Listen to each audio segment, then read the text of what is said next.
ये घटना है गोपालगंज की। बीना और राजू एक दूसरे से प्यार करते थे। वो दोनों गांव के पास एक नदी के किनारे मिलने जाते थे। राजू ने बीना को बताया कि वो उसके सिवा किसी से भी शादी नहीं करेगा। मैं तुमसे वादा करता हूँ कि मैं तुम्हारे सिवा किसी से भी शादी नहीं करूँगा। सच्ची? हाँ हाँ, मैं आखिरी दम तक तुमसे ही प्यार करता रहूँगा। ये बात याद रखना। इसी तरह दोनों के बीच प्यार भी बढ़ता जा रहा था।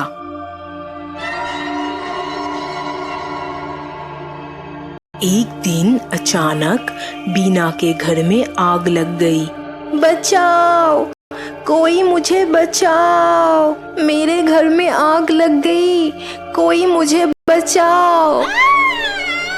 हे भगवान, ये तो अनर्थ हो गया। बीना के घर में आग लग गई। बेचारी बीना, इतनी कम उम्र में उसका ये अंजाम हुआ। लेकिन मरने के बाद भी अपने प्यार के लिए वो चुड़ैल बन के भटकती रहती है। मेरा आशिक कहाँ है? अरे मेरा राजू, तू कहाँ चला गया? मुझसे मिलने क्यों नहीं आता है?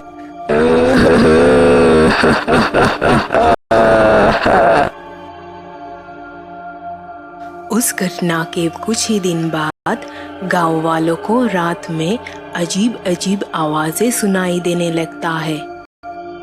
एक दिन गोपी और मोहन बात करते करते अपने गांव जा रहा था। पता है, कल मैंने एक चुड़ैल की अजीब आवाजें सुना है।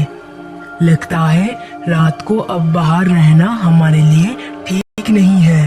सही कहते हो भाई, मैंने भी सुना है। शाम होने से पहले हमें अपने घर में लौट जाना होगा। तभी वो चुड़ैल वहां आ जाती है। ए गाँव वालों, मेरा राजू कहाँ है? अरे ये तो बीना की आत्मा है। उसे जाकर कहना कि उसकी बीना अभी भी उसके लिए इंतजार कर रही है। अगर नहीं बताया तो मैं तुम लोगों को नहीं छोड़ूंगी। नहीं नहीं, हम जरूर बताएंगे उसको। अरे भागो रे भागो, अपनी जान बचा कर भागो।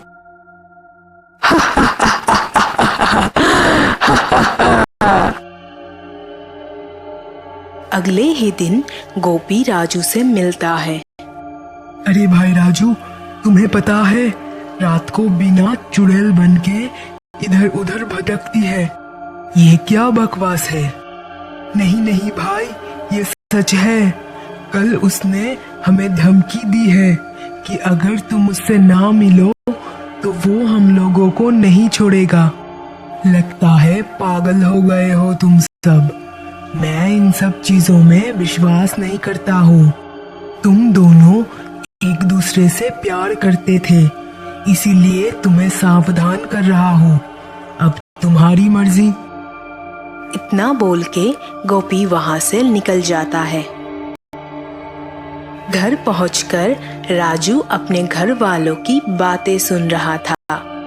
अजी, आपको पता है, गांव वाले कह रहे थे कि बीना की आत्मा चुड़ैल बनके घूम रही है। मुझे तो बहुत डर लग रहा है, कहीं वो हमारी बेटे को कोई नुकसान ना पहुंचाए। हाँ, मुझे भी इस बात का चिंता हो रहा है। क्यों ना हम अपने बेटे को कोई सुंदर सी लड़की देखकर शादी करा दे? तुम ठीक कह रही हो, मैं आज ही खोज लगाता हूँ। अरे माँ, तुम भी गांव वालों की बातों में आ गई। वो सब तो बीना की इस अचानक मौत से डरे हुए हैं, इसीलिए ऐसी बातें फैला रहा है। जो भी हो, देख राजू, हमारी उम्र अब बढ़ रही है। और अब तो तेरी भी शादी का उम्र हो गया है। हम किसी सुंदर सी लड़की देखकर तेरी शादी करा देंगे, फिर हमें कोई चिंता नहीं रहेगा। ठीक है, जैसा आप ठीक समझो। कुछ ही हफ्तों में राजू की शादी मधु से ठीक होता है। आपकी बेटी हमें बहुत पसंद आई। हम जल्द से जल्द इन दोनों की शादी करा देना चाहते हैं। ये तो मेरा परम सौभाग्य है। ये बात बीना को पता चल जाता है। मुझसे इतना बड़ा धोखा, उसे नहीं छोड़ूंगी। मैं इसका बदला लूंगी। राजू, तू सिर्फ मेरा आशिक है। तेरी शादी तो सिर्फ मुझसे ही होगी। तूने वादा जो किया था। तभी राजू के पिता वहां से अपने घर लौट रहा था। अरे ससुर जी, सुना है आप मेरी राजू के लिए लड़की देख रहे हैं। मैं कहाँ खराब हूँ? अरे बाप रे, अब क्या करूं मैं? इस चुड़ैल को कैसे भगाऊं? क्या हुआ ससुर जी? आप कुछ बोलते क्यों नहीं? कौन सी सोच में पड़ गए? अरे सुनो बीना, तुम्हारी तो मौत हो गई। अब कैसे होगी तुम्हारी शादी? राजू ने मुझसे वादा किया था कि वो मेरे सिवा किसी से भी शादी नहीं करेगा, और मैं ये वादा निभा के ही रहूंगी। आप चाहे कोई भी लड़की देख लो, उसकी शादी तो सिर्फ मुझसे ही होगी। देखो, तुम मेरे बेटे के पीछे मत पड़ो। उसने तुम्हारा क्या बिगाड़ा है? हम दोनों एक दूसरे से प्यार जो करते हैं, हम जन्म जन्म के साथी हैं। अब कोई भी हमें अलग नहीं कर सकता। अब जल्दी से शादी की तारीख ठीक करो। मुझसे अब और सब्र नहीं हो रहा है। मुझे अपनी राजू से मिलना है।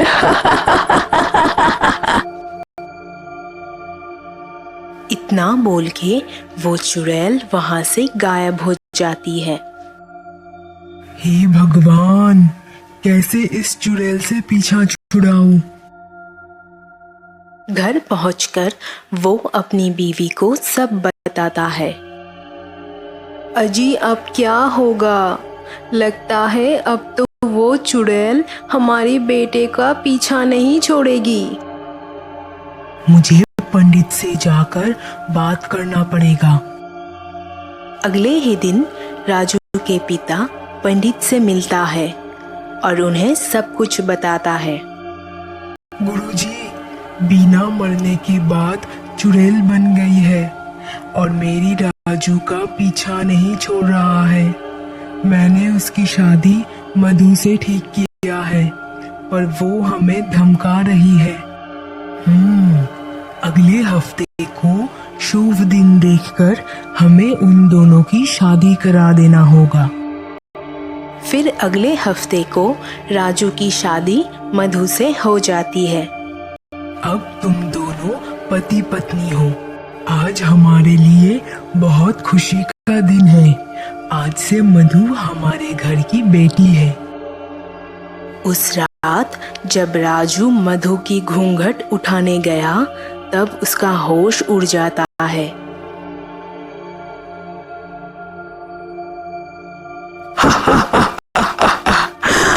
क्या हुआ मेरा राजू? मुझे देखकर इतना चौंक क्यों गया? मैं तो तेरी बीना हूँ। याद है ना, तूने मुझसे वादा किया था। देख, आज मैं तेरी पत्नी बन गई। अब तो हम सच में जन्म जन्म के साथी बन गए। अरे, ये कैसे हो गया? मेरी शादी तो मधु से हुआ था, फिर तुम कैसे आ गई यहाँ? क्यों?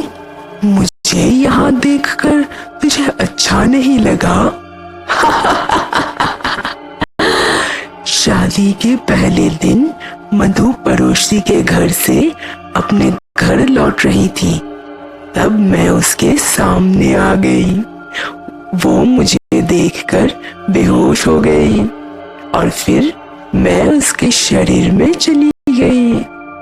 देखो बीना, तुम मधु को छोड़ दो, उसकी कोई गलती नहीं है।